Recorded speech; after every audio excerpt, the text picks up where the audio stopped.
We've gone through my breakout picks, my bold predictions for the 2023 season. Next up, let's go through my bounce back candidates from every single team that I made before the season started. How did they pan out? Which ones did I get right? Which ones did I get very wrong? Well, make sure you watch till the end for every single one of my bounce back picks and how bad or great they've aged. And watch till the end for more hockey content just like this. Now let's get this video started up and early here with the Anaheim Ducks and my bounce back prediction for them in 2023. My selection ended up being Maxime Comtois, and this one was kind of all over the place. Last year, he had a really inconsistent year, got 16 points in 52 games. This year, even though we've seen that finishing rise just a little bit, it really hasn't been that consequential, having 19 points in 64 games, and unfortunately not really taking that leap with Anaheim. I saw him getting a lot more ice time. That didn't really come, and the results haven't come either. I'm going to give the pick a D flat. My next one, though, gets a little bit better. For my bounce back pick with the Calgary Flames, I'm going to go to division by division. I had Blake Coleman. Now, in 81 games last year in his first season with Calgary after his great time in Tampa, he got 33 points in 81 games. This year, there's been a slight increase in that. 18 goals, 38 points in 81 games. He's definitely gotten a little bit better. Nothing that's absolutely amazing, but I feel like with Coleman, he's taken a nice next step. Even though it's not a true bounce back, I'm still going to give the pick a C because he has been much better this year. Now, I just got to tell you guys, I had some absolute stinkers for picks here, and most of the goalie picks were absolutely horrible, and it was a bad trend to start with the Edmonton Oilers. My bounce back pick was Jack Campbell. Now, this is about as bad as you can get. Last year, he got a .914 save percentage with Toronto, and I thought was pretty inconsistent. He started off obviously great and then trailed off as the season went by, especially in that second half. But I thought in Edmonton, we'd see him resurge a little bit, and especially with that big contract, we'd see him back it up, but that did not happen. This year, having an .888 save percentage. The pick is the F. There's just no other way to put it. Now, Whippy, for me, I picked goaltenders back-to-back here, and it didn't exactly work out well for me. For my LA Kings bounce-back pick, mine was Cal Peterson. So he played 10 games this year and got an .868 save percentage. I thought after the .895 save percentage he posted last year, we'd get a little bit better than that, but he's in the minors this year. So if there's anything worse than an F, I'd give it to him. Next, I'm going to the San Jose Sharks and my bounce back pick for them. Thankfully, I did not pick a goaltender because looking at San Jose, that would have been absolutely horrible, but I ended up picking Kevin Labanc. He had an egregious 2022. He only played 21 games, got 6 points in those games. But in 2023, we saw him play a mostly fully healthy season, playing 70 games, getting 33 points in those games. Yes, the points, it's good to see him get that. It's the most that he's gotten since 2020. But also the defensive game has been taking some pretty big leaps over these past couple of years. And this year has definitely been the best. I mean, San Jose does not play a lot of defense, but Labanc has. I'm going to give the pick a C+. He's been all right. Speaking of players that have been all right, next up was going to the Seattle Kraken and going to my bounce back candidate. I had Jaden Schwartz, another player that was in a kind of similar situation to Labanc. His first season in Seattle was not really all that healthy. He only played 37 games, played all right in those games, getting 23 points. This year, though, he's played mostly a full season, 70 games, getting 20 goals, 39 points. Just like Labanc, we've seen that defensive game kind of take some big steps, and he's become a big part of that top 9 in Seattle, even though he's not scoring the best of his career. I didn't quite expect that, but I expected that two-way game to get back to a great level. It has. I'm going to give the pick a C+. Next, I'm going to the Vancouver Canucks. This one was pretty sneaky. For my bounce-back candidate, I had Brock Besser, who was in an interesting position last year, obviously with the passing of his father, had a lot to deal with, got 46 points in 71 games. This year, we've seen him get to a much bigger level, and even though still the inconsistencies are there, he has 55 points in 73 games and is, of course, right there to getting a career high. But I think with Brock Besser, even though we haven't seen really that defensive game take many steps, I think even though that finishing hasn't been great, he's still produced a very solid season. The playmaking has really risen this year, and it's not exponential, but I'm still going to give the pick a B. He didn't quite bounce back legendarily, but he still played decent when he's had to, especially in this second half. Next up, though, let's go into the last player in the Pacific Division here with the Vegas Golden Knights. And my bounce back candidate was Alec Martinez, another player that dealt with a lot of injuries, only played 26 games in 2022. But this year I was really seeing, I was wanting to see that two-way game progress. The offense has always been good, especially when he's been with Vegas. But that defensive game, I think, had still a lot of room to grow. And this year, I think we have seen that. He's got 13 points in 76 games, but has been dependable for Vegas. And that's exactly what I wanted to see. I'm going to give the pick a B. Overall, quite solid for the Golden Knights. points. Now going on to the Arizona Coyotes, this player didn't last on the roster, but hey, I think he's played pretty well this season when he has played, and that is Jacob Chychrun, who in 2022, of course, didn't play that many games, played 47. This year, I wanted to see the health get better and him get back to that great two-way level. One of those things happened. He's gotten back to that great two-way level, and when he is on the ice, is still one of the premier defensemen in the league. That health, though, is still suspect, and we saw another injury of Ottawa, which is really just the big concern at this point. I'm still going to get the pick a B because when he has played, he's played much better, but those health concerns are still what's keeping him back from being one of the best defensemen in the NHL. Next up, going to the Chicago Blackhawks, there wasn't many candidates that I thought were going to do well this season for Chicago, and that ended up being true, but I ended up going for defenseman Connor Murphy, who really didn't have that much room to really grow, but I think defensively, he's been just a rock on the Chicago defense. You can see this year in 79 games, he has 7 goals, 12 points overall. But with Murphy, he's just quietly been one of the better defensemen in the league this year. And again, in Chicago, with how bad they are, he's just not going to get that attention. And there's obviously still going to be a lot of goals against. But the fact that he's only a -11 on this Chicago team and a better plus-minus than last year, I think speaks volumes to what he's done. And I know I'm going to feel like a broken record saying this, but I'm going to give the pick a B. We're just racking up the Bs right now.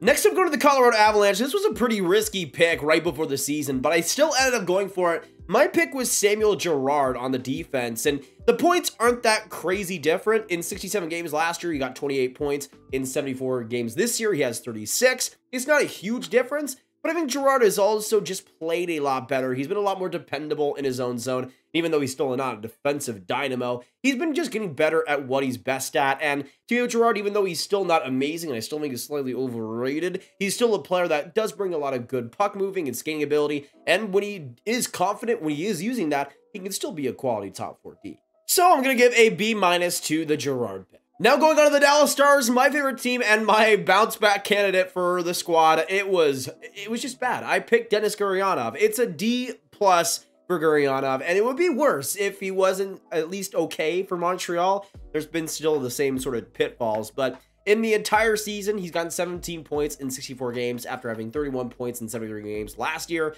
Last year, I thought it was rock bottom for Gurianov. That was obviously not the case. Gonna give the pick a D+.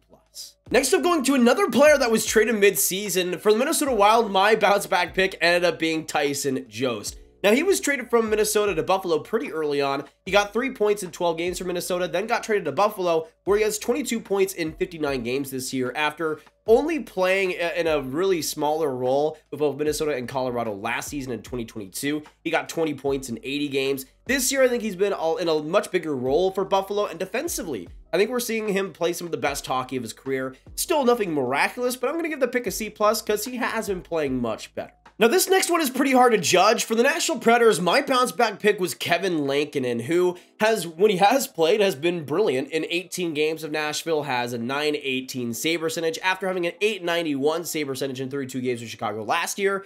But I thought with Nashville, we'd see a much better defensive situation, which hasn't quite been the case. They've been putrid this year, but he's been amazing as the backup for Saros. And even though Saros is having this Vezina Trophy quality season, Lankinen, when he has played, has been pretty solid for them, and I'm going to give the pick a B+. Nothing amazing because I think he had to have played more games for it to be an A quality pick, but still quite solid. But as you will soon see, that was the only goaltending pick that kind of sort of worked out, and the great evidence comes in the next one where it also did not work out for me. St. Louis, my pick was Jordan Binnington. He had a .901 save percentage last year. Just like a couple other players, I thought that was rock bottom. I was proven wrong. He has an .892 save percentage this year. Yeah, not what you want to see. It's a nap. Next up, go to the Winnipeg Jets. This was another one that I was kind of iffy on who to go for. I ended up going for Mason Appleton, who was in an interesting spot. It was Seattle in 2022, got traded to Winnipeg, got where he was really starting off well in his career. And I thought we'd maybe see him bounce back in a good way. But in 40 games, he's gotten 16 points. He's been all right, is still play driving decently well, but that finishing just hasn't come yet. That hasn't bounced back, and the points haven't come back either. I'm going to give the pick a C+ because he's playing well, but not as well as I predicted. Now, we talked about this player when we looked at the breakout picks and graded those. For my Carolina pick, mine was Marty Necas, and again, he's just been brilliant this season. 71 points in 81 games after having 40 points in 78 games last year. He's been brilliant and has been prolific for Carolina. Gonna have to give the pick an A+. It's just so good. But what is not so good is my next prediction here, the Columbus Blue Jackets. My bounce back pick was Elvis gosh dang Merzlikins, and in 2022, he had a 907 save percentage. Why did I think he was going to do so much better? I mean, it's Columbus, my goodness. He has an 876 save percentage this year. Save me from these Fs. You just can't. It's just an F either way. But hey, my next pick definitely did make up for it. Next up for the New Jersey Devils, my bounce back pick was Dougie Hamilton. Yes, wasn't an easy one. Absolutely. But I also thought that Dougie Hamilton would get back to an elite level, and we have seen that this year. 73 points, 21 goals in 81 games. After having just an injured, rocky season last year, 30 points in 62 games in his first year in New Jersey, I thought once we saw him get back to that 100% health, we'd see those offensive results truly explode. And he's been a great beneficiary as well of everybody else in New Jersey having these career seasons. But Hamilton has been a big reason why, setting up so many different chances. Gonna give the pick an A+. Absolute rock star stuff from Dougie. Next up for the New York Islanders, my pick ended up being Matthew Barzal, and it's kind of iffy. He got 59 points in 73 games last year, 51 points, 58 games this year, though that health has definitely been a rough thing. He hasn't played since February, I believe. But when he has played, he's been a much better play driver and has been better in that Lambert system. I'm going to give the pick a B. Nothing amazing, but he definitely, again, has played a lot better. Now, this next pick is one that I really do like quite a bit. My bounce back pick for the New York Rangers was Philip Hedl, who, after 2022, in the regular season, he got 22 points in 67 games, but was great in the playoffs with that kid line. And we've seen him be probably the most consistent guy out of those three this year. In 73 games, he has 22 goals, 45 points, got that big extension like he was deserving. And I think with Hedl, we've seen him take that next step. I think there's still more progress to go for him, but right now, he's been excellent in that middle six for them. Gonna give the pick an A-.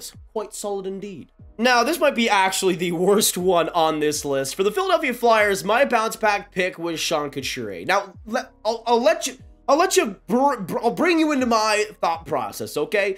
In training camp, it looked like he was gonna play this year, okay? It looked like everything was gonna go right, and then just out of nowhere, it was announced that he'd be missing the season. So I made this bounce back video when it was looking like he was going to return. That obviously did not happen, and he's played 0 games this year. And yeah, I can't really, I mean, I tried to justify it. Probably ain't happening. Now, this next pick, again, does kind of salvage me a little bit. For the Pittsburgh Penguins, my bounce-back candidate was Jason Zucker, and I love to see this one happen because Zucker, in his prime back with Minnesota, was a great dual-threat guy. And we've seen him got back to that level a little bit. In 77 games with the Pens, he has 27 goals, 48 points for them. After having 17 points last year, he's been a much different player. That finishing touch has been revolutionary for him. And he really kept Pittsburgh in the playoff race in a lot of different ways. I'm going to give they pick a solid A. Zucker has been fantastic this year. Now going on to the Washington Capitals, I can't say I'm as lucky for this next pick though. My bounce back pick for them was Anthony Mantha. And I will say he's played a lot more games this year after only playing 37 last season. But in those 37 games, he got 23 points. In the 67 games he's played this year, he's got 27. And that offensive touch that we're talking about with Zucker has been completely evaporated with Mantha. I mean, he has 11 goals in 67 games this year. And that's just unbelievable to see after having some really solid seasons at the end with the Detroit. But I got to give the pick a D+. He's still fine, but as a bounce back, it definitely didn't happen.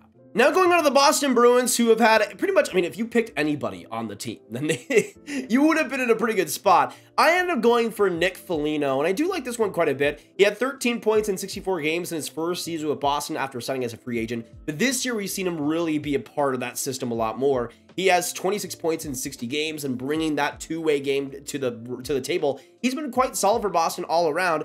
I'm going to give the pick a B+. He's just been a much better player in every single department this year. Next up, going to the Buffalo Sabres. My pick ended up being Henri Jokiharju. I don't even know what I was thinking with this pick. It's a D. I mean, he has 12 points in 58 games this year after having 19 and 60 last year. Didn't work out. For my Detroit Red Wings pick, it ended up being Alex Nedeljkovic. I thought in a kind of backup role under Husso, we'd see him get back to, you know, a solid level. That didn't happen. He got a 901 save percentage last year in 59 games in Detroit. I mean, he's now back up on the NHL roster, which is good to see, I guess. He played a lot of games in the AHL. It's an F. Now going on to the Florida Panthers and my bounce back candidate for them. This is one that I am extremely sad about. Now this player had 8 points in his first 10 games of the season with Florida and then completely fell off the map. And that is Colin White, who this year in 67 games had 15 points. But when he was healthy last year with Ottawa, he got 10 points in 24 games. And I thought if we saw a fully healthy season out of White, we'd see that type of production, maybe not replicate, but being around that same level. And it started off amazing, but it was not meant to be. Gonna give the pick a D+. Now on to a pick that was almost meant to be. For the Montreal Canadiens, my bounce back candidate was Kirby Dach, and it was too easy to include Cole Caulfield. So I went for Dach, and I'm glad I did because this year in 58 games, he has 38 points. Hasn't been as healthy as you'd want, but still when he has played has been just really consistently effective, especially on offense. And in 70 games last year, he got 26 points, a nice healthy jump in production on a barren wasteland of this Montreal Canadiens team, truly leading them in a lot of ways. I'm going to give the pick an A+, quite solid for Dach and a good first step in his Montreal career. Now going on to another pretty easy one here with the Ottawa Senators, my bounce back pick ended up being Shane Pinto, who was going to have I thought, a really interesting rookie season in 2022, but got injured at the start and only played 5 games, got 1 assist in those games. This year, though, he's going to get a full rookie season, and he's had some ebbs and flows. Sometimes he's looked absolutely amazing, and then he'd go on like a 20-game run where he got 2 points. But he's, so far, in 81 games, has 35 points, 20 goals. As a rookie, you can't really ask for too much else. So as a rookie, I'm going to give the pick a B. It's just solid across the board.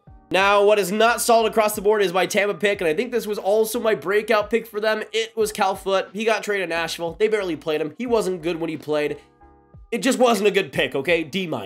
Now going on to my Toronto Maple Leafs bounce back prediction. This was Matt Murray, and it's actually funny to look at the year-on-year comparison. In 2022 with Ottawa, he only played 20 games, got a .906 save percentage. He's worse this year. In 26 games, he has a .903 save percentage. Still been about as injured as he has been, while also providing worse results. Not what you want to see, especially with how much they're paying the guy. D-, and it was just a bad pick.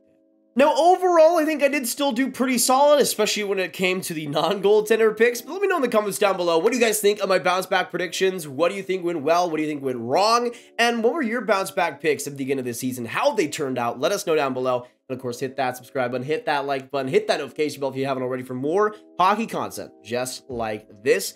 And of course, share the video with all the hockey fans you guys know online and click this card for all my hockey ratings content right on one playlist. Have a great day, y'all. And I'll see you in the next one. Goodbye.